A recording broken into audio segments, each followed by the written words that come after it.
Hi masters మరియు మీకోసం ఛానల్కి స్వాగతం సుస్వాగతం. ముందుగా మన జగద్గురువైన బ్రహ్మర్షి పితామహ పత్రిజీ గారికి మన గురుమాతకి నా ఆత్మ ప్రణామాలు మాస్టర్స్. ఓకే మాస్టర్స్, ప్రతిరోజు మన ఛానల్లోని ధ్యానం, స్వాధ్యాయం, సజ్జన సాంగత్యం జరుగుతుంది మాస్టర్స్. అలాగే జూమ్ శిక్షణ పాల్గొన్న మాస్టర్లకి, యూట్యూబ్లో చూస్తున్న మాస్టర్లకి ధన్యవాదాలు తెలుపుకుందాం మాస్టర్స్. ఓకే మాస్టర్స్, ఈరోజు మన ఛానల్కి సీనియర్ పెరుగుడు మాస్టర్ గారైన సుధారాణి గారు గౌరవరం నుంచి వచ్చారు. మేడం గారిని సాదరంగా ఆహ్వానించుకుందాం. ఈరోజు మేడం చెప్పబోయే టాపిక్ జీవుడు దేవుడుగా ఎదగాలంటే మానవుడి దృష్టి ఏ విధంగా మారాలి. ఈ గొప్ప ఆత్మజ్ఞానం అందించడానికి మేడం గారికి వెల్కమ్ చెప్దాం మాస్టర్స్. నమస్తే madam, welcome madam. Thank you. మరి ముందుగా ఇంత అద్భుతమైన శ్వాస మీద ధ్యాస ధ్యానాన్ని అందించిన జగద్గురు బ్రహ్మర్షి పితామహ పత్రి సార్కు, అలాగే నా ఆధ్యాత్మిక ఎదుగుదలకు కారణమైన గురు దంపతులు బ్రహ్మర్షి తిరుపతి రాఘరావు సారు, రాజ్యలక్ష్మి అమ్మకు అనంత కోటి ఆత్మ ప్రణామాలు తెలుపుకుంటూ సెషన్లో ఉన్న మాస్టర్స్ అందరికీ కూడా ధన్యవాదాలండి. మరి ఈరోజు మనం కొన్ని విషయాలు తెలుసుకుందామండి. మరి జీవుడు దేవుడిగా ఎదగాలి అంటే మానవుడి దృష్టి ఏ విధంగా ఉండాలి అన్న టాపిక్ లో నా జ్ఞాన పరిధి మేరకు నేను గ్రహించిన విషయాలను మీతో షేర్ చేసుకుంటానండి. మరి మనమంతా ఎంతో అద్భుతమైన ధ్యాన మార్గంలోకి వచ్చాం. ధ్యాన మార్గము అంటేనే భగవంతుని మార్గం. ఈ మార్గంలోకి వచ్చాము, ఎన్నో సంవత్సరాల నుంచి సాధన చేస్తున్నాం. అంటే మనకి ఈ మార్గంలోకి వచ్చాక తెలిసింది, జీవుడిని అనుకుంటున్న నేను దైవంగా ఎదగాలి అంటే ఒకే ఒక్క మార్గం, శ్వాస మీద ధ్యాస ధ్యానం, ఏకైక మార్గం అని మన జీవితంలోకి పత్రి గారు వచ్చిన తర్వాత అర్థం చేసుకున్నాం. ఎందుకంటే ఇంతకు ముందు వరకు నేను కనిపించే ఈ శరీరమే నేను అనుకుంటున్నా. అలా అనుకోవడమే జీవుడు. అంటే ఈ శరీరం నేను ఆత్మను అయ్యుండి ఆత్మనన్న విషయం గుర్తించక కనిపించే ఈ శరీరం నేను అనుకుంటూ, మరి నేను అల్పుణ్ణి, నాకేం చేత కాదు, నా వల్ల కాదు, మరి నేను ఏం చెయ్యలేను, సాధించలేను అని ఇట్లా అనుకున్న మనము, మరి ఆ భగవంతుడికి అనంత శక్తి స్వరూపుడు ఏం చెయ్యాలన్నా ఏం సాధించాలన్నా ఆ అనుగ్రహం ఉండాలి అని భగవంతుడేమో అనంత శక్తి స్వరూపుడు అని విగ్రహంలో చూసాము, చూస్తూ ఆరాధిస్తూ ఉన్నాము. నేను మాత్రం అల్పుణ్ణి, నా వల్ల కాదు, నేనేం చేయలేను అని అనుకుంటూ జీవిస్తూ ఉన్నాం. మరి ఇలా ఈ శరీరం నేను అనుకోవటం జీవుడుగా జీవించాం మనం, ఆత్మలం అయ్యుండి కూడా. అసలు మనం ఆత్మలో ఉన్న విషయమే గురువు వచ్చాక, గురువు ద్వారా మనం తెలుసుకున్నామండి. అప్పటి వరకు తెలియదు. మరి పత్రి గారు చెప్పారు, నువ్వు దేహం కాదు నాయనా, నువ్వు ఆత్మవి, ఆత్మే పరమాత్మ. మరి నేను తెలుసుకున్నాను, నువ్వు అనుభవంలోకి తెచ్చుకోవాలి అంటే హింస చూడో హంస పకడో, 2 పనులు చెప్పారు. హింసను వదలాలి, హంసను పట్టుకోవాలి. అంటే ఒక జీవుడు దేవుడిగా ఎదగాలి అంటే ఎదిగేలా చేసేది ఏకైక మార్గం పత్రి గారు అందించిన శ్వాస మీద ధ్యాస ధ్యానం. పత్రి గారు ఈ విషయం కూడా చెప్పారండి, నేను చెప్పేది ఏమి గుడ్డిగా నమ్మక్కర్లేదు, శాస్త్రాన్ని అధ్యయనం చేస్తే నీకే అర్థమవుతుంది అని మరి చెప్పడం జరిగింది. ఇన్ని రోజులండి భగవద్గీత పారాయణం చేసినా అర్థం కాల. భగవద్గీతలోనే స్పష్టంగా చెప్పబడింది, నేను ఆత్మను అని సాక్షాత్తు శ్రీకృష్ణ పరమాత్ములు వారు చెప్పడం జరిగింది. అహమాత్మ గుడాకేశ సర్వభూతాశయ స్థిత అహమాదిత్య మధ్యంత భూతానామంత ఏవచ. నేను ఆత్మను, ప్రాణమున్న ప్రతి జీవిలో నేనున్నాను, ఈ సృష్టి యొక్క ఆది మధ్యాంతాలే నేనై ఉన్నానని స్పష్టంగా చెప్పారు. అంటే ఇప్పటి వరకు నన్ను విగ్రహంలో చూశాను, కానీ ఆయన ఏం చెప్తున్నారు, నేను రూపం కాదు, రూపంలో ఉన్న ఆత్మను, ప్రతి ప్రాణిలో ఉన్నాను. అంటే ఈ శరీరంలో కూడా ఉన్నాడు, అంటే మనలో కూడా ఉన్నాడు. కాబట్టి ఆయనే నేను ఆత్మను అని చెప్పారు. ఆత్మే పరమాత్మ అని మనకి భగవద్గీత ద్వారా అర్థమైంది. పత్రి గారు ఏం చెప్పారు, నువ్వు దేహం కాదు ఆత్మవి అన్నారు. భగవద్గీతలో ఏం చెప్పడింది, నేను రూపం కాదు ఆత్మను, అంటే ఆ ఆత్మే పరమాత్మ. ఆ పరమాత్మని ఎక్కడో బయటకు వెతికాం. కానీ నేనే ఆ పరమాత్మను అని నువ్వు అనుభవంలోకి తెచ్చుకోవాలి అంటే రెండే 2 హింసను వదలటం, హంసను పట్టుకోవటం. మరి మనం ఎన్నో సంవత్సరాలుగా ఈ విషయం విని, మరి భగవంతుణ్ణి చేరే, ఆ భగవంతుణ్ణి పొందే మార్గం చివరికి నేనే భగవంతుణ్ణి అన్న స్థాయికి మనల్ని తీసుకెళ్ళే ఏకైక మార్గం శ్వాస మీద ధ్యాస ధ్యానం అని తెలుసుకుంటూ ఎన్నో సంవత్సరాల నుంచి ధ్యానం చేస్తున్నామండి. మరి పత్రి గారు మనకి స్పష్టంగా చెప్పారు. ధ్యానం వల్ల జ్ఞానం. ధ్యానం వల్ల జ్ఞానం అన్నారు. మరి ఆ జ్ఞానం మనకి ఎంతవరకొచ్చింది? చేస్తున్నాం కదా! ఎన్నో సంవత్సరాల నుంచి ధ్యానం చేస్తున్నాం. ఈ స్వాధ్యాయం చేస్తున్నాం, సాంగత్యం చేస్తున్నాం. మరి ఈవెనకి జ్ఞానం పెరిగిందా లేదా అన్నది ఎలా తెలుస్తుంది? మరి తెలుసుకోవాలి, మనం ఎప్పటికప్పుడు చెక్ చేసుకోవాలి. కానీ మరి ఎలా తెలుస్తుంది అంటే, మరి మనం ఏ దృష్టిలో ఉంటామో మన జ్ఞానం ఆ పరిధిలో ఉన్నట్టు లెక్క. అంటే మన ఏ దృష్టిలో ఉంటే మన జ్ఞానం పెరిగిందని మనకు అర్థమవుతుంది. మరి అసలు ఎన్ని రకాల దృష్టిలున్నాయి? మరి మనం ఏ స్థాయిలో ఉన్నాము? ఇంకా ఏ స్థాయికి ఎదగాలి అన్నది ఎవ్వరిక్కడ సర్టిఫికేట్ ఎవ్వరు సర్టిఫికేట్స్ ఇవ్వరండి. మనకి మనమే ఏ స్థాయిలో ఉన్నాము, ఇంకా ఆ స్థాయికి ఎదగాలంటే ఎన్ని మెట్లున్నాయి, అన్ని మెట్లు ఎక్కాలి అంటే ఇంకా సాధన ఎంత చేయాలి అన్నది ఈ టాపిక్ ద్వారా మనం గ్రహించొచ్చండి. ఇక్కడ ఎవరు మనం ఏం చెప్పక్కర్లేదు. మనకు మనమే చెక్ చేసుకుంటూ ఎప్పటికప్పుడు చెక్ చేసుకుంటూ ఉండాలండి. లేదంటే ఏదో కొద్దిగా తెలుసుకొని మొత్తం తెలిసిపోయింది అన్న అహంకారంతో మనం ఉంటాం. ఎందుకంటే ఎప్పుడు ఈ విషయాలు తెలీదండి మనకి. ఈ భగవంతుని గురించిన విషయాలు తెలీదు. ఇప్పుడు తెలుసుకొని చెప్తున్నాం. చెప్పేసరికి అనిపిస్తా ఉంటది. అబ్బా! ఇంత గొప్ప విషయాలు. కానీ మనం ఈ జ్ఞానం అనేది మహా సముద్రం లాంటిది. ఆ సముద్రంలో ఒక్క బకెట్ నీళ్ళు తెచ్చుకొని సముద్రాన్నే తెచ్చేసుకున్నామన్నంతగా మరి అహంకారం పెంచుకుంటాం. కానీ మరి అది మహాసముద్రం లాగా జ్ఞానం గూడా అనంతం. మరి ఎంత నేర్చుకున్నా ఇంకా నేర్చుకోవాల్సింది ఉంటూనే ఉంటుంది అన్నది ఎప్పటికప్పుడు మనం ఆ ఎరుకలో ఉంచుకోవాలండి. మరి ఇప్పుడు అవన్నీ మనం తెలుసుకుందామండి. మనకు మనం చెక్ చేసుకుందాం ఏ దృష్టిలో ఉన్నాము అని. అయితే మనం గనక గమనిస్తే లోకంలో రకరకాల మనస్తత్వాలు కలిగిన వాళ్ళుంటారు. మనం చూస్తే అర్థమవుద్ది. శరీరాలు పైకి ఒకలాగా కనిపిస్తాయి. అందరికీ చేతులు, కళ్ళు, ముక్కు అన్నీ పైకి మానవులందరికీ ఒకేలాగా ఉంటాయి. కానీ చూస్తే రకరకాల మనస్తత్వాలు కలిగిన వాళ్ళుంటారు. మరి ఏ మనస్తత్వంలో ఉంటే వాళ్ళ వాళ్ళ ప్రవర్తన ఆ విధంగా ఉంటుంది. మరి ఇవన్నీ గూడా మనం తెలుసుకోవాలి. ఏ మనస్తత్వంలో ఉంటే మనం ఉన్నతంగా ఎదుగుతామో తెలుసుకొని మనం ఆ మనసుకి ఆ తత్వానికెళ్ళాలి. ఇక్కడ దృష్టి అంటే మనకి తెలుసుకోవాల్సిన విషయం ఏంటంటే చూపు కాదండి. దృష్టి అంటే ధ్యాస. ధ్యాస అంటే మనసు. అంటే మన మనసు మనం దేని మీద దృష్టి పెడుతున్నాము దాన్ని బట్టి మన జ్ఞాన పరిధి అన్నది ఆధారపడి ఉంటుంది. ఏ జ్ఞానం లేని వాడికి ఏమవుతాయంటే అన్ని బాహ్యార్థాలు తెలుస్తాయి కానీ అంతరార్థాలు తెలియవు. ప్రతి ఒక్క పదానికి 2 అర్థాలుంటాయండి. ఒకటి బాహ్యార్థం, 2 అంతరార్థం. ఇంకా మనకి ఇన్ని సంవత్సరాల నుంచి సాధన చేస్తున్నా బాహ్యార్థాలే చూస్తున్నాము. అంతరార్థాలు మనకి తెలియట్లేదు అంటే, ఇంకా మనకి జ్ఞానం పెరగలేదు అన్న అర్థం అన్నమాట. అర్థం చేసుకోవాలి మనం. పత్రి గారు చెప్పే విషయాలన్నీ కూడా ఎంతో లోతుల్లో ఉంటాయి. మనం ఏం చేస్తామంటే, ఆ లోతుల్లో విషయం మనకు అర్థం కాదు. మనకి మన దృష్టి ఎంతవరకు ఉందో అంతవరకే అర్థం చేసుకొని, ఇదే పత్రి గారు చెప్పింది అని ఇప్పుడు మనం గనక చూస్తే, ఒక్కొక్కళ్ళు ఒక్కొక్క స్థాయిలో పత్రి గారు చెప్పిన దాన్ని అర్థం చేసుకొని, దాన్నే ఆచరి అద్ అనుకుంటూ, అదే కరెక్ట్ అనుకుంటూ, అదే ఆచరిస్తూ, పక్క వాళ్ళకి గూడా అదే చెప్తా ఉన్నారు. అంటే ఎవరి స్థాయిలో వాళ్ళు తీసుకున్నారు పత్రి గారు అందించిన జ్ఞానాన్ని.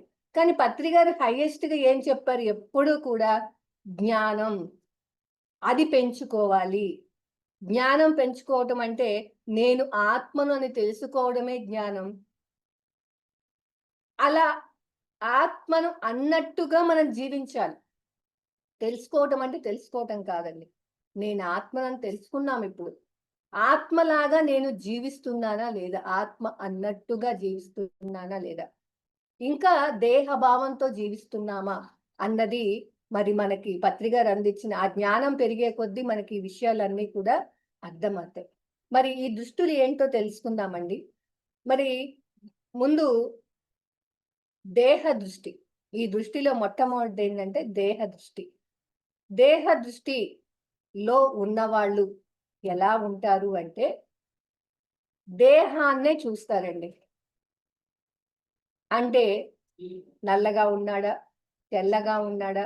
పొట్టిగా ఉన్నాడా? పొడుగ్గా ఉన్నాడా? అని దేహాన్ని బట్టి అంచనా వేస్తాం. మనం ఇంతకుముందు మనల్ని గమనించుకుంటే బాగా అర్థమవుతాదండి. ఎందుకంటే మనం ఎప్పుడూ గూడా చాలా విషయాల్లో మనం ఇలానే అంచనా వేశాం. నాకు నేను ధ్యానంలోకి రాకముందు జీవితాన్ని చూసుకుంటే చాలా విషయాల్లో ఒక మనిషిని దేహాన్ని బట్టి అంచనా వేస్తాం. ఇప్పుడు చూడండి, ఒక ధనవంతుడు ఉన్నాడనుకోండి. ఆయన మంచిగా క్లాస్‌గా బట్టలు కట్టుకొనొస్తాడు. దాన్ని చూస్తాం. వీళ్ళకి ఎంతో తెలుసు అనుకుంటాం. వాళ్ళకి బయట దేహాన్ని చూసి ఒక అంచనా వేసి, వీళ్ళు చాలా గొప్పవాళ్ళు. వీళ్ళకి అన్నీ తెలుసు. నాకెన్నో తెలుసు విషయాలు అని చెప్పేసి అనుకుంటా ఉంటాం. అదే ఒక పనివాళ్ళు గాని, లేదా మామూలుగా సీదా సాదాగా వచ్చారనుకోండి, మామూలు బట్టలేసుకొని, వాళ్ళని తక్కువగా చూస్తాం. వీళ్ళనేమో గొప్పగా, ఎక్కువగా, ఉన్నతంగా చూస్తాము. అలా సాదా సీదంగా మామూలు చీర కట్టుకొని, మామూలుగా తక్కువగా ఉండే వాళ్ళని చూసి ఏమనుకుంటామంటే తక్కువగా అంచనా వేస్తాం. అలా మన ప్రవర్తనలో చాలా మార్పులు వాళ్ళు వచ్చినప్పుడు ఉన్నవాళ్ళు ఆ గొప్పగా అనుకున్న వాళ్ళొచ్చినప్పుడేమో ఒక రకంగా మన ప్రవర్తన ఉంటది. మన ఇంటికొచ్చినప్పుడు. గమనిస్తే మనకు అర్థమవుతదండి. అలాగ తక్కువగా ఉన్న వాళ్ళొచ్చినప్పుడు మన ప్రవర్తన ఏ విధంగా ఉందని చూస్తే చాలా తేడా ఉంటది. అలాగే ఈ దేహ దృష్టిలో ఉన్నవాళ్ళు దేహాన్ని బట్టి అంచనా వేస్తారు.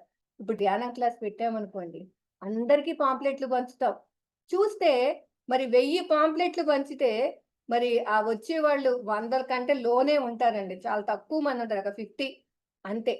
అంటే ఈ దృష్టిలో అంటే ఈ జ్ఞానం కోసం ఈ విషయాలు అనుకునే వాళ్ళు చాలా కొద్ది మంది ఉంటారు. ఈ దేహ దృష్టిలో ఉన్నవాళ్ళు ప్రాపంచికంగా 99% వాళ్ళే ఉంటారండి. మరి మనం ఏ స్థాయిలో ఉన్నామో మనకి మనం చెక్ చేసుకోవచ్చు. ఈ జ్ఞాన మార్గంలోకి వచ్చే వరకు కూడా ఈ సృష్టిలో అందరికంటే జ్ఞానే గొప్పవాడు అన్న విషయం అర్థం కాదు. మరి మనకి గూడా ఈ విషయం అర్థం కాలా. మనం గూడా అలానే ప్రవర్తించాం. మరి ఇప్పుడు మన ప్రవర్తన ఏ విధంగా ఉంది? మనం వింటున్నాం. ఈ సృష్టిలో అందరికంటే గొప్పవాడు జ్ఞాని.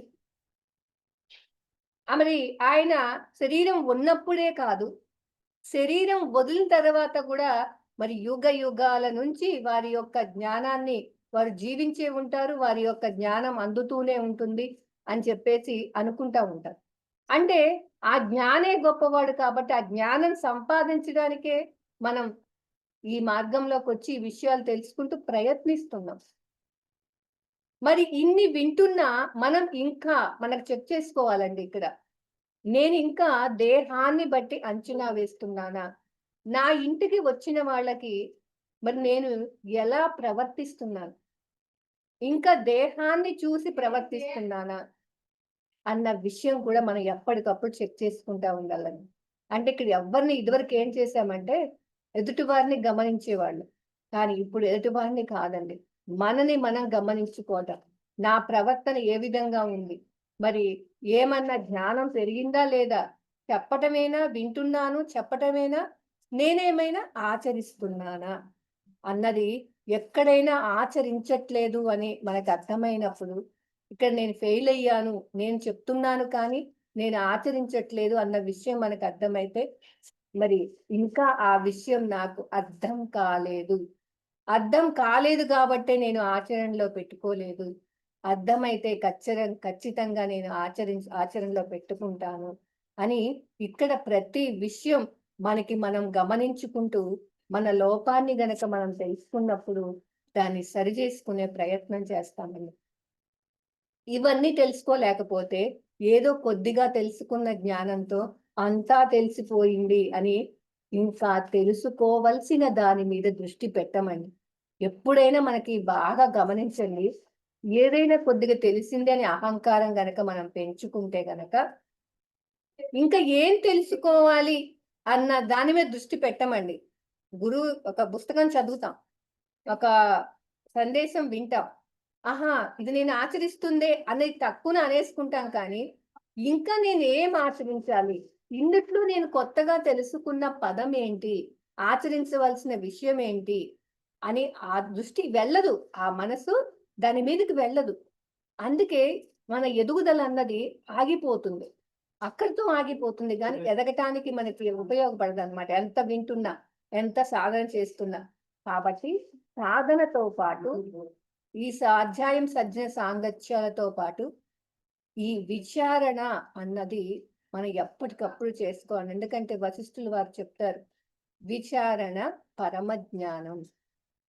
ఏదో కళ్ళు మూసుకొని ధ్యానం చేసేసి, ఏదో వినేసి, ఏదో చెప్పేసి, అయిపోయిందిలే నేను చెప్పేసానులే, బావుంది అందరూ బావుందన్నారు అని దానికి పొంగిపోయి ఊరుకుంటే కుదరదండి. మన ఎదుగుదల అనేది విచారణ ద్వారా, ఆ విచారణ ద్వారానే మనకు ఆ వివేకం కూడా కలుగుతుంది. అప్పుడే మన ఎదుగుదల అన్నది మనకి తెలుస్తుందండి. ఉంటుంది కూడా. అంటే దేహ దృష్టిలో ఉన్న వారి ప్రవర్తన దేహాన్ని బట్టి అంచనా వేస్తారు.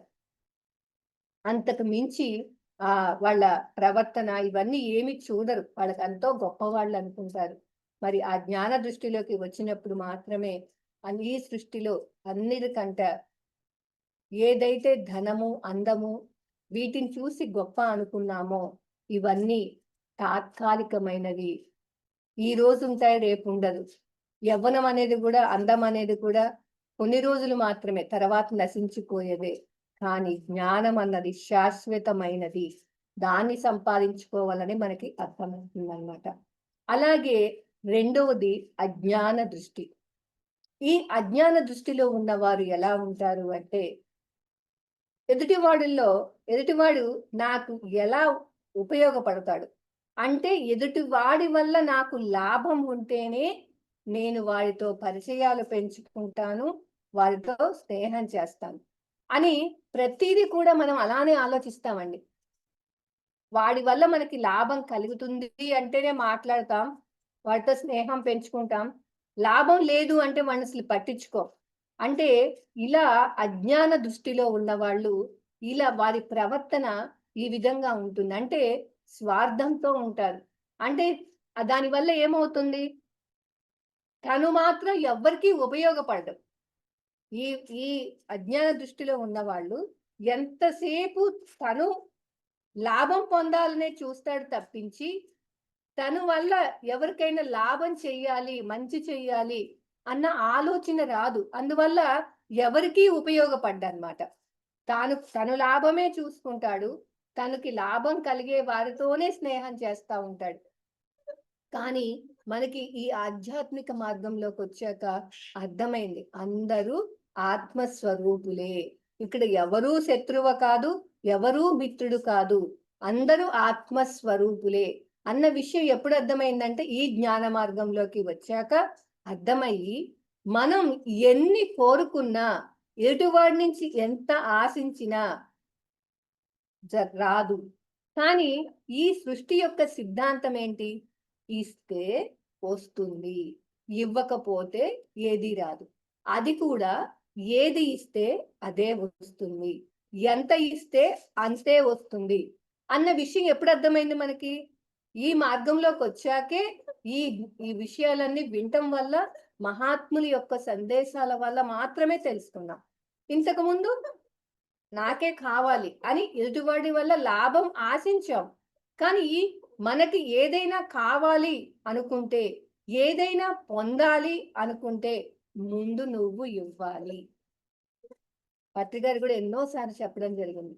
నువ్వు ఏదైతే కావాలనుకుంటున్నావో, నువ్వు ఏదైతే పొందాలనుకుంటున్నావో ముందు నువ్వు ఇవ్వాలి నాయన. ఈ సృష్టి యొక్క సిద్ధాంతమే ఇస్తే వస్తుంది. కర్మ సిద్ధాంతం. నువ్వు ఏదిస్తే, నువ్వు చేసిన కర్మే నీకు వస్తుంది.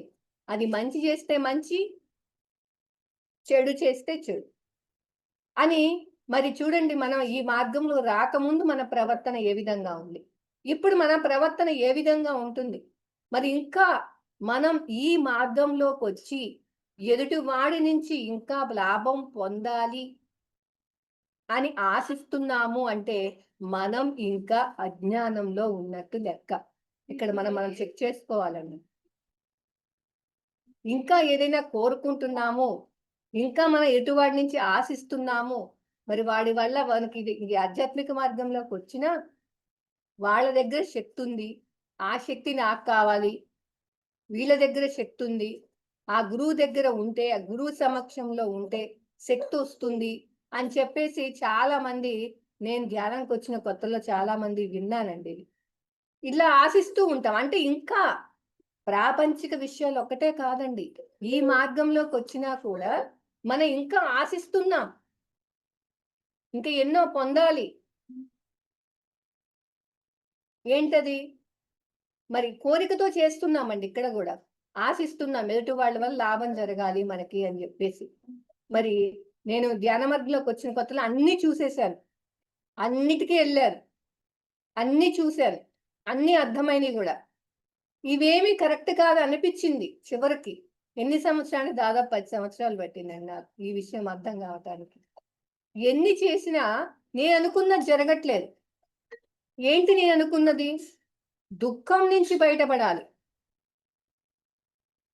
ఇప్పుడు ధ్యానం చేయని వాడికి, ధ్యానం చేసిన వాడికి తేడా ఏంటండి? తేడా ఏంటంటే, ఏదొచ్చినా, ఏ సమస్యొచ్చినా, ఏ కష్టం వచ్చినా మనం బాధపడకుండా దాన్ని గూడా ఆనందంగా స్వీకరించాలి. సమస్థితిలో ఉండటం. చేసిన వాడికి, చేయని వాడికి తేడా ఏంటంటే, చేసేవాడు చెయ్యని వాడు ఏం జేస్తాడంటే, నాకే ఏదైతే అనుకుంటానో అది కావాలి అని కోరుకుంటాడు. అది ఆశిస్తూ ఉంటాడు. తనది మాత్రం ఎవ్వరికీ ఇవ్వడు. ఆ కోరికతో ఏ పనులైనా పూజలు అలాంటివి చేస్తా ఉంటాడు. మరి ఈ మార్గంలోకొచ్చిన మనము ఈ విషయాలన్నీ తెలుసుకుంటున్నాం. ఏది ఇచ్చినా ఏది రాదు. ఏది కోరినా ఏది రాదు. ఇస్తే వస్తుంది. ఏదిస్తే అదే వస్తుందన్న విషయం మరి ఈ మార్గంలోకొచ్చాకే తెలిసింది. నేను దుఃఖంలోంచి బయటపడాలి అని నేను ఆలోచించాను చాలా సంవత్సరాలు. మరి మనీ మెడిటేషన్స్ చేశాను. ఎన్నో ధ్యానాలు చేశాను. కానీ ఎన్ననుకున్నా రావట్లేదు.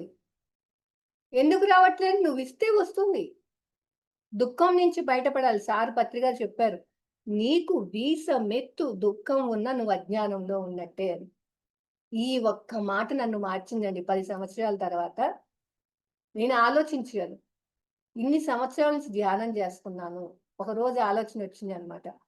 ఎందుకు ఇంకా దుఃఖం ఉంది? మరి నా ఇంట్లో ఈ జరిగిన విషయాలకు నేను బాధపడుతున్నాను. ఇదే సంఘటన పక్కవాడికి జరిగితే, పక్కింట్లో జరిగితే, నాకు సంబంధం లేని వాళ్ళకి జరిగితే ఎందుకు బాధ కలగట్లేదు అని విచారణ చేసుకుంటే, అక్కడ బంధం లేదు, ఇక్కడ బంధం ఉంది. ఈ బంధమే దుఃఖానికి కారణం. అలా ఆలోచన విచారణ చేసుకున్న సమయంలో పత్రికది ఇది విన్నాను. ఒక వీడియోలో. వీసమెత్తు దుఃఖం ఉన్నా నువ్వు అజ్ఞానంలో ఉన్నట్టే. అప్పుడు అర్థమైంది. దుఃఖం వీసమెత్తు కాదు, ఇంత ఉంది. అంటే నాలో ఏ మాత్రం జ్ఞానం పెరగలేదు. ఏదో సాధన చేస్తున్నాను. ఏదో ధ్యానం అని తెలుసుకున్నాను. మాంసాహారం మానేశాను. అదే పక్క వాళ్ళకి చెప్తున్నాను. అంతవరకే కానీ ఏ మాత్రం జ్ఞానం రాలేదు అన్న విషయం ఇది వినటం జరిగిందండి. ఈ పాయింట్ విన్నాక అర్థమైంది. ఓహో! నేను చేసే సాధన సరిపోవట్లేదు. నేను చేసే సాధనలో ఏదో లోపం ఉంది. ఇంకా నేను పెంచాలి అన్న విషయం నాకు అప్పుడు అర్థమైందండి. అప్పుడే నేను రాఘరాజ్ సార్ దగ్గరికి వెళ్ళి ఆ ఫోన్ చేయటం, మరి ఆయనతో భీమవరం తీవ్ర సాధన చేయాలి అని చెప్పడం ద్వారా అక్కడికి 5 ఇయర్స్‌గా నేను కంటిన్యూగా వెళ్ళబట్టి, నేను ఏదైతే దుఃఖంలోంచి బయటపడాలి అని వెళ్ళానో, ఆ దుఃఖం నుంచి బయటపడి ఇప్పుడు ఆనందంగా జీవించగలుగుతున్నానండి. సమస్యలు లేవా అంటే ఉన్నాయి. కష్టాలు లేవా అంటే ఉన్నాయి. కానీ దానిని అది కష్టంలాగా అనిపించట్లేదు. చాలా ఈజీగా అయిపోతున్నాయన్నమాట అవన్నీ కూడా. అసలు దాని గురించి ఆలోచించట్లేదు. అవి కూడా నాకొక పాఠం నేర్పడానికే. నిజంగా అండి. ఇంతకుముందు భయపడి, బాధపడి ఇంత సాధన చేస్తున్నా ఏదో నెగెటివ్ నాకు అడ్డుపడుతుంది అని, ఏదో అని బయట అనుకున్నాను. నెగెటివ్ ఎనర్జీ, పాజిటివ్ ఎనర్జీ విని, విని, విని నేనింత సాధన చేస్తున్నా నాకెందుకిలా జరుగుతాంది, ఇంకా దుఃఖమొస్తాంది, ఎందుకిలా సమస్యలొస్తున్నాయి, అంటే ఏదో నెగెటివ్ అడ్డం పడుతున్నట్టుంది. అందుకే నెగెటివ్ ఎనర్జీ వస్తున్నట్టుంది. నాకందుకే ఇలా పోవట్లేదనుకున్నాను కానీ, ఆ నెగెటివ్ నాలోనే ఉంది అన్న విషయం నాకర్థం కాలేదు. మరి ఇప్పుడు ఏ సమస్యొచ్చినా అది అసలు సమస్యలాగా అనిపిచ్చట్లేదు. మరి దాన్ని ఈజీగా దాన్ని ఫేస్ చేయగలుగుతున్నాం. ఎందువల్ల అంటే దాన్ని గూడా ఆనందంగా ఎలాగంటే రాములు వారికి కష్టాలు లేవా అండి? ఉన్నాయి. ఆయన తెల్లవారితే పట్టాభిషేకం, ఈరోజు అడవులకు పొమ్మన్నారు. పట్టాభిషేకం వచ్చిందని పొంగిపోను లేదు, అడవులకి వెళ్ళాలని ఏడుస్తూ కూర్చోలేదు. దాన్ని దీన్ని రెండిటిని సమస్థితిలో తీసుకున్నారండి. అంటే మనకి కొంచెమైనా జ్ఞానం పెరిగింది అంటే వీటికి ఏడుస్తూ కూర్చోం. రెండిటిని సమస్థితిగా తీసుకుంటాం. వచ్చిందని పొంగిపోము. కష్టం వచ్చిందని కుంగిపోము. లాభం వచ్చిందని పొంగిపోము. రెండిటిని సమస్థితిలో తీసుకోగలుగుతాం. ఇలా మన జీవితంలో వచ్చిన దానికి ఇలా ఉంటున్నాము అంటే కొంచెమైనా మనకి జ్ఞానం పెరిగినట్టు లెక్క. లేదు ఇంకా ఈ సమస్య పోవాలి. దీనిలోంచి బయట పడాలి అని మనం దానికోసమని మనం ధ్యానం చేస్తున్నాము అంటే, ఇంకా మనం ఆశిస్తున్నాము. అక్కడ పాయింట్ ఏంటంటే, ఆశించి చేస్తున్నాం ధ్యానాన్ని. కానీ ఏమీ ఆశించకుండా, మనం ఈ జ్ఞానం అర్థం వింటున్నప్పుడు చేసుకుంటా పోతే, నువ్వు ఎలా ఫేస్ చేస్తున్నావు నీ ఇంట్లో సమస్యల్ని కానీ, ఎదుటివాడిలో గానీ, ఇంకా ఆశిస్తున్నావా? ఇవ్వాలని అనిపిస్తుందా?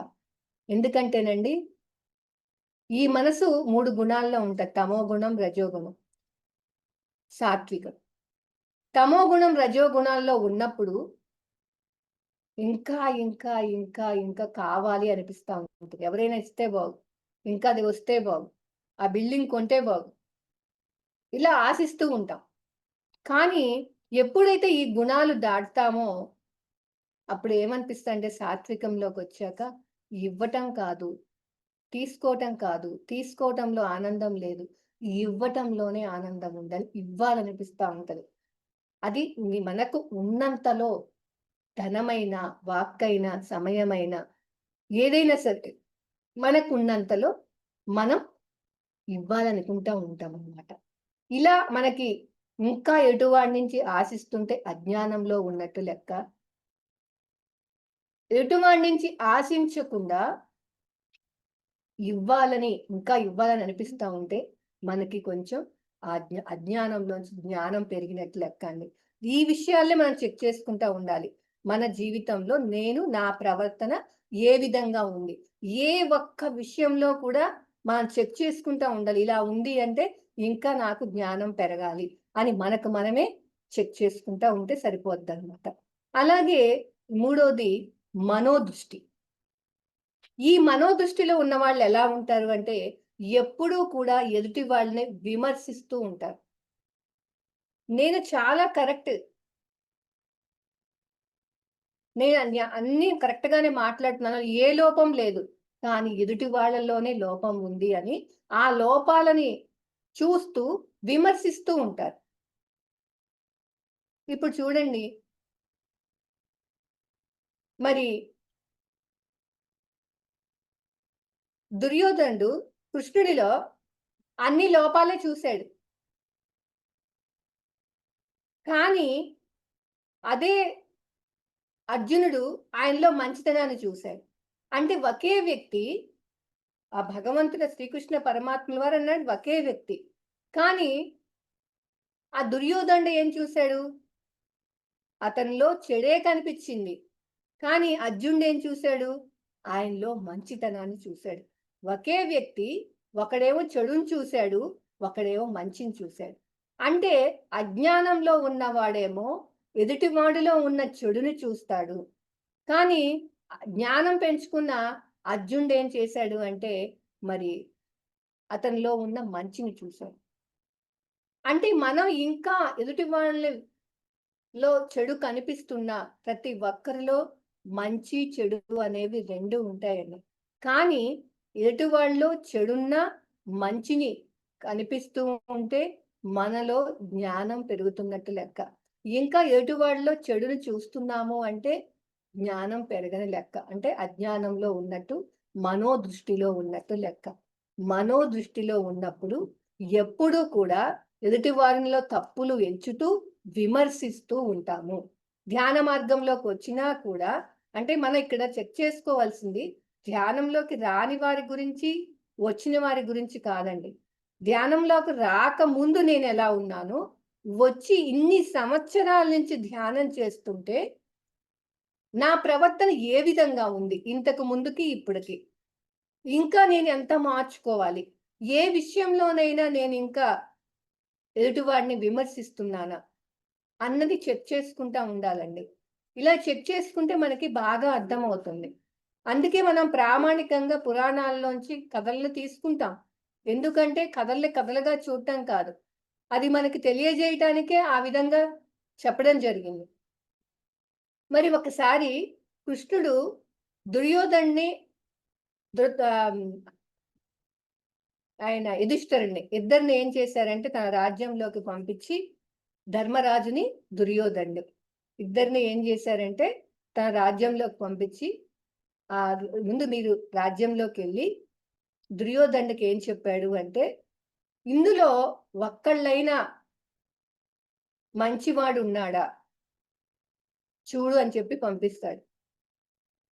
ధర్మరాజుకి ఏం చెప్తాడంటే ఇళ్ళలో ఒక్కడైనా చెడ్డవాడున్నాడా వెతుకు అని చెప్పేసి పంపిస్తాడు. ఇద్దరు వెళ్ళి రాజ్యం అంతా వెతుకొచ్చారు.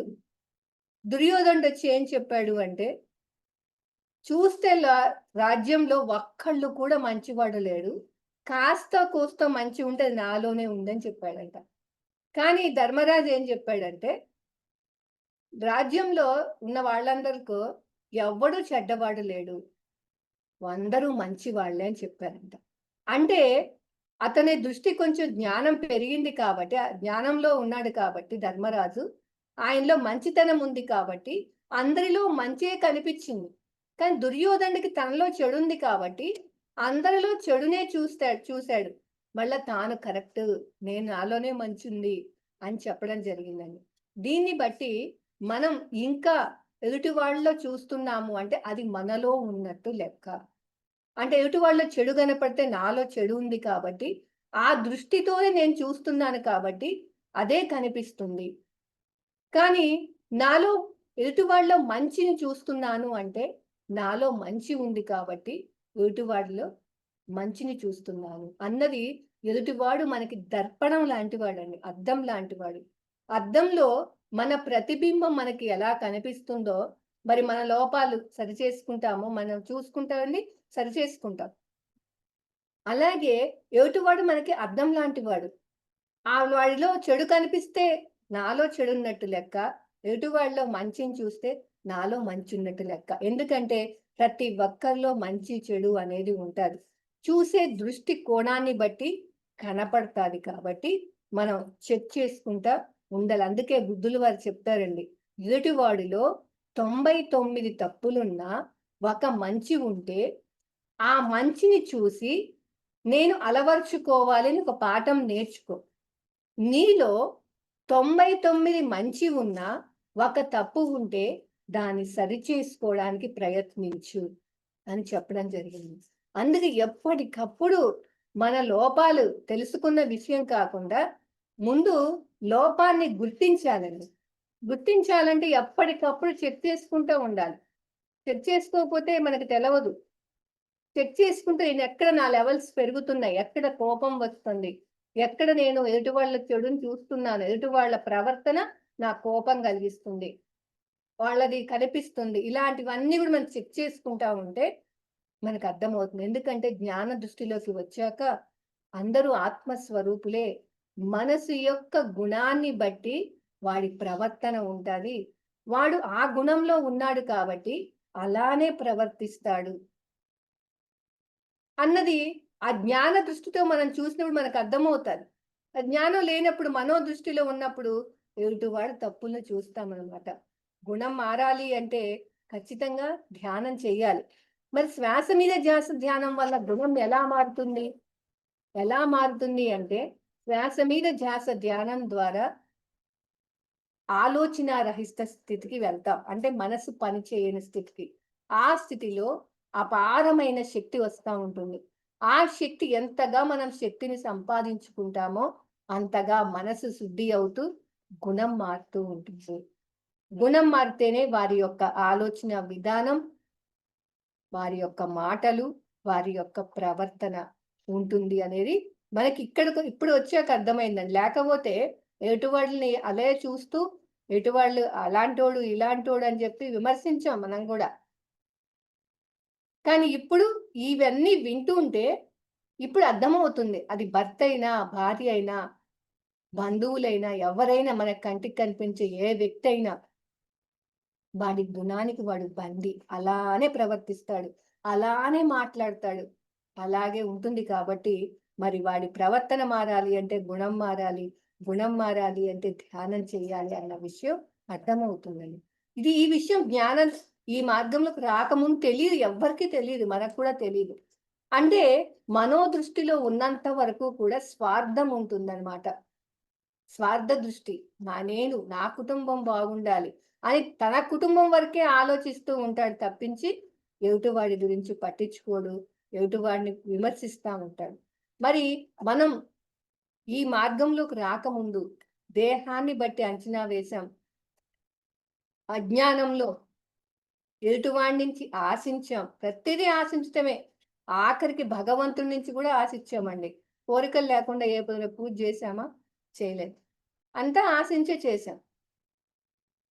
మరి మనోదృష్టిలో స్వార్థంతో ఉన్నాం. నేను, నా కుటుంబం, నా వరకే ఆలోచించటం. ఇలా జీవించాం. మరి ఇలా జీవించిన మా జీవితంలోకి సద్గురువులు వచ్చాకే ఈ విషయాలన్నీ తెలుసుకుంటూ స్వార్థంతో జీవించడం కాదు, నిస్వార్థంలోకి రావాలి. అంటే భగవద్గీతలో శ్రీకృష్ణ పరమాత్ములు వారు చెప్పారు, కర్మణ్యే వాధికారస్తే మా ఫలేషు కదాచన మా కర్మ ఫలహేతుర్భు మాతే స్తంగోస్త కర్మని. కర్మలు చేయటి వరకే నీకు అధికారం ఉంది కానీ కర్మ ఫలాలు ఆశించే అధికారం లేదు. అలాగని కర్మలు చేయకుండా ఉండకూడదు. నిష్కామ కర్మ చేయాలి. అంటే ఫలితం ఆశించకుండా కర్మలు చేయాలి. ఆశించకుండా కర్మలు చేయాలి. మరి ఇలా మనం దేహ దృష్టితో అజ్ఞానంలో మనోదృష్టిలో ఉన్నప్పుడు మన జీవితంలో గురువులు వచ్చాక ఈ విషయాలు వింటూ మనం సాధన చేస్తా ఉన్నామండి. మనం ధ్యాన మార్గంలో రాకముందు ఇవన్నీ ఉన్నాయి, మనకి బాగా మెండుగా ఉన్నాయి. అందరు చేసేది అదే కరెక్ట్ అనుకుంటే అలానే ఉన్నాం. కానీ గురువు వచ్చిన తర్వాత ఈ విషయాలు వింటూ సాధన చేస్తూ ఉన్నప్పుడు మనం చేయాల్సింది ఫలితం ఆశించింది కాదు. భగవద్గీతలో శ్రీకృష్ణ పరమాత్మ వారు చెప్పారు, నిష్కామ కర్మ చేయాలి. అంటే ఏదైనా ఫలితం ఆశించకుండా కర్మలు చేయాలి అని మొట్టమొదటగా ఈ మార్గంలోకి వచ్చాక నిష్కామ కర్మ అన్న పదానికి అర్థం తెలుసుకొని మొట్టమొదటగా ఆలో పెట్టుకుంటామని. నిజంగా నాకు ఈ మార్గంలోకి వచ్చిన తర్వాతే ఇలా కూడా చేస్తారా, అంటే ఏమి ఆశించకుండా ఉంటారా అన్న విషయం అర్థమైందండి నాకు. అంతకుముందు తెలియదు. ఎందుకంటే ప్రతిదీ ఏ పని చేసినా ఫలితం ఆశించే స్వార్థం. కానీ ఇక్కడికి వచ్చాక ఫలితం ఆశించకుండా, ఇప్పుడు చూడండి, మాంసాహారం తినకూడదని చెప్పిన తర్వాత మానేసి వెంటనే పక్కవాడికి చెప్పడం ఆరంభిస్తున్నాం. కానీ ఏం ఆశిస్తున్నాం వాడి నుంచి? అంటే ఈ మార్గంలోకి వచ్చాక మనకు తెలిసింది నిష్కామ కర్మ. నేను తెలుసుకున్నాను, మానేశాను, పక్కవాడికి కూడా తెలియజేయాలి. ఇదే మనకి పత్రిక గారు అందించారండి. నీకు ఏ తెలిస్తే ఏ చెప్పు నాయనా, బి తెలిస్తే బి చెప్పు నాయనా అని చెప్పడానికి కారణం ఇదేనండి. మరి ఎప్పుడైతే మనం తెలుసుకున్నామో ఇంకా లోతులోకి వెళ్ళకపోయినా తెలిసిన 2 పదాలని చెప్పడం ప్రారంభించిన. ఏంటది? మాంసాహారం మానాలి, శ్వాస మీద ధ్యాస ధ్యానం చేయాలి. శ్వాస మీద ధ్యాస ధ్యానం అంటే ఏంటి? అసలు ధ్యానం ద్వారా ఆలోచన రహిత స్థితి, ఆలోచన రహిత స్థితి ద్వారా విశ్వశక్తి ఆవాహనం, విశ్వశక్తి ఆవాహనం ద్వారా దివ్య శక్తి ఉత్తేజితం. ఈ విషయాలు ఏమి నాకు తెలియదండి. నేనేం చెప్తే 2 పదాలు. మాంసాహారం అంటే కళ్ళు మూసుకొని కూర్చోండి. ఈ 2 తెలుసు. ఇన్ని విషయాలు తెలియవు. అసలు ధ్యానం అంటే కళ్ళు మూసుకొని కూర్చోవడమే అనుకున్నా కానీ, కళ్ళు మూసుకొని కూర్చోవటం కాదు, మనసుని ముయ్యాలి. మనసుని ముయ్యాలి అంటే నీ ధ్యాసని శ్వాస మీద పెట్టాలి. శ్వాసని గమనించాలి. అప్పుడే నువ్వు చేయగా ఆలోచన రహిత స్థితిలో అపారమైన శక్తి వస్తుంది అన్న విషయాలు కూడా తెలియదండి. కానీ నేను తెలుసుకున్నాను, పక్కవాడికి చెప్పాలి. Thank you madam, thank you so much madam. For you మీకోసం మన ఛానల్కి వచ్చి ఎంతో గొప్ప ఆత్మజ్ఞానం అందించిన మాస్టర్లందరికీ, సుధారాణి గారికి, మణికుమారి గారికి ధన్యవాదాలు తెలుపుకున్న మాస్టర్స్. Thank you masters.